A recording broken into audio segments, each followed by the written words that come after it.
क'क्राझार जिल्ला इउपिपिएल आरो आइजो गांखंआ मेट्रिक आनजादाव टप 10 मासि आवग्रिनो हानाय फरायसाफोरखौ मान बावदों। मेट्रिक आनजादाव बयनिख्रुइबो बांसिन नाम्बार लाना क'क्राझार जिल्लानि सिङाव टप 10 मासि आवग्रिनो हानाय सा 11 फरायसाफोरखौ थुलुंगाखां होनायनि थांखिजों क'क्राझार जिल्ला इउपिपिएल आरो आइजो गांखं इउपिपिएल दोलोनिफ्राय न' थांनानै बरायनायजों लोगोसे मान बावहैदों। क'क्राझार जिल्ला इउपिपिएल दोलोनि गाहाय नेहाथारि सोमदोन औवारिनि मासि सामलायनायाव बनरगाव ब्लकनि बेंखनाव थानाय दाउलाबारि गामिनि थागिबि इउएन एकाडेमि फरायसालिनि फरायसा बोसोनगिरि मुसाहारिखौ आर'नाइ मान बिलाइजों दुंब्रुदै बरायो।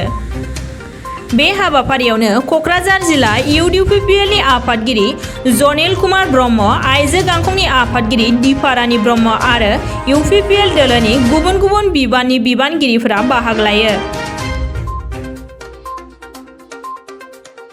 बे बरायफैनायाव आङो बरायजानानै जोबोर गोजोननाय मोनदों आरो बरायफैनो थाखाय आं बे आलासि फैनायफोरखौ आङो गोजोननाय बावनो सानबाय। आङो इयुनावहाय सासे प्रफेसार जानायनि सिमां दं। साइन्सआव लाबायना दायो? नोंथाङा बे जे 95% मोनदों इउएन एकाडेमिनिफ्राय, फरायनायाव नोंथाङा माबायदि बेसेबां? आङो बांद्राय सम मोनामोन। आङो फुङावबो 3 घन्टा आरो मोनायावबो 3 घन्टा बिदि फरायनाय जायो। औ, बांद्राय टाइम होआमोन।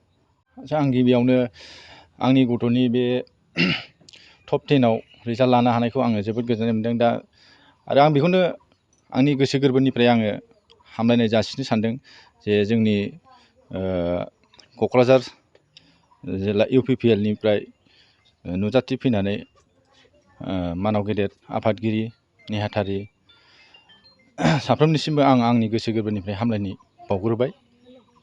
आङो गथ'नि फरायनायखौ आङो बेखौनो नोजोर होयोमोन, आङो रांखावरियाबो आंहा इसिबां गैया हिसाबै आङो टिउसनबो होनो हाया हिसाबै आङो गथ'खौ फुङाव बिनि फरायनायखौ आं नोजोर होयोमोन आरो मोनाबिलियावबो आङो बिनि फरायनायखौ नोजोर होबाय थायोमोन जे गथ'आ फरायनाय समाव मबाइलजों गेलेयो ना फरायाबासिनो ओरैनो टेबोलाव जिरायनानै थायो, आं बेखौ नोजोर होबाय थायोमोन। दा बिदि नोजोर होनायनि गेजेरजोंनो आङो दिनै आंनि गथ'नि फरायनायखौ आङो जाफुंसार एसेब्लाबो खालामनो हानाय बायदि आङो गोसोआव आं मोनदांदों। सासे दायथ'आ दङ गार्जेन हिसाबै, साफ्रोमबो गार्जेनहा दायथ' थायो, बिमायानो जा बिफायानो जा। जे बिफाया एखमबा बाहेरायाव थाङो, दा बे समाव बिमाया गथ'खौ नोजोर होनांगौआ बिमानि दायथ' थायो। दा बेवहाय आंनि हिन्जावाबो आंनि गथ'खौ नोजोर होदों जे फरायनायाव गथ'आ फरायदोंना फरायाखै बेखौ आंनि हिन्जावाबो गोख्रों नोजोर होबाय थायोमोन आरो जायनि फलाव गथ'आ दिनै बेबायदि माबायाव फरजायाव सौहैदों। गिबियावनो नोंथांमोननिसिम आङो क'क्राझार जिल्ला इउपिपिएलनिफ्राय गाहाम हामलायथिनायखौ जासिदों।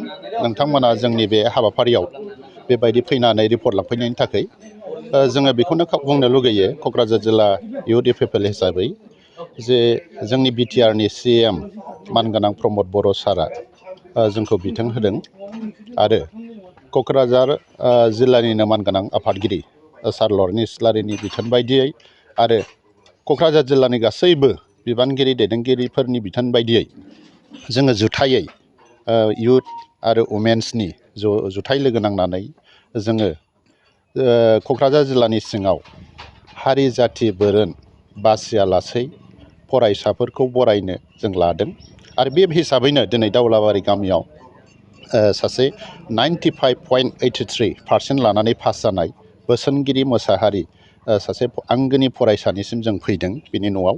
दा जोङोहाय मानलाय गथायनानै जोबोद मोजां मोनदों। जोङो जाहाथे गासैबो हारियानो गावबागाव मोनफा मोनफा थांखि आरो नोजोर थायो, बे हिसाबैनो जोङो इउपिपिएल पार्टिया जोङो गुबुन गुबुन हारिनि गेजेरावब्लाबो जुथायै टप 10 फरायसाफोरखौ बासिनानै जोङो मानलाय होनो मोननायखाय जों जोबोद गोजोननाय मोनदों। आसा खालामो बिथांमोना थरफा थरफा हाथरखि अलंबार जानानै बिटिआर हालामाव गोजोन आरो खौसेथि आरो सान्थि लाबोगोन होननानै जों आसा खालामदों। जोङोहाय बेखौनो बुंनो सानो, नंगौ जोंनि बिटिआर हालामावनो बुंनो थाङोब्ला गोबां फरायसाफोरा दुखुथिया आरो बे दुखुथिया फरायसाफोरखौ बिटिआर गभर्नमेन्टआ नोजोर होगासिनो दङ आरो बायदि बायदि बिथिङाव सोलोंथाइखौ नोजोर होनानै खामानि मावगासिनो दङ। दा जोङो बेखौनो आरो बुंबावनो लुगैयो, आं दहायबो आंनि बिबुंथियाव बेनिखायनो बुंदों जे हाब्रुआवसो फोदोम बिबार बारो आरो मोजां न'खर मोजां समाज थानाय ओनसोलावसो साफा साफा जुगनि पुरुषफोरा उजिफैयो होननानै आं सानो। बायदि बिथिङाव रोंगौथि गोनां गोसो गुदुं सुबुंफोरनि थाखाय गोजोनथाव खौरां। गाव गावबागावनि बायदि रोखोमनि रोंगौथि दिन्थिनो थाखाय लानानै फैदों multi talent reality show. Bodoland Asian cultural development CS लिमिटेडनि बानजायनायाव फैगासिनो दं बड'लेण्ड गट टेलेन्ट सिजन 2।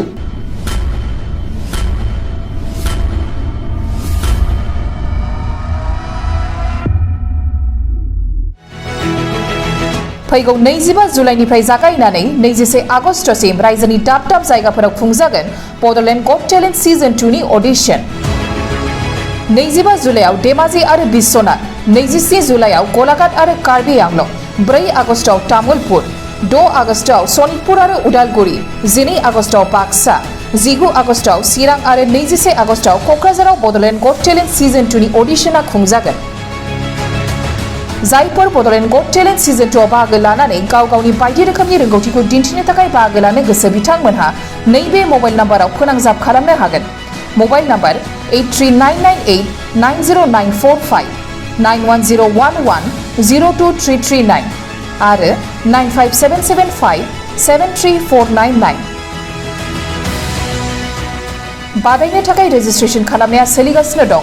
थाबैनो होखानाय मबाइल नाम्बाराव जगाजग खालामदो।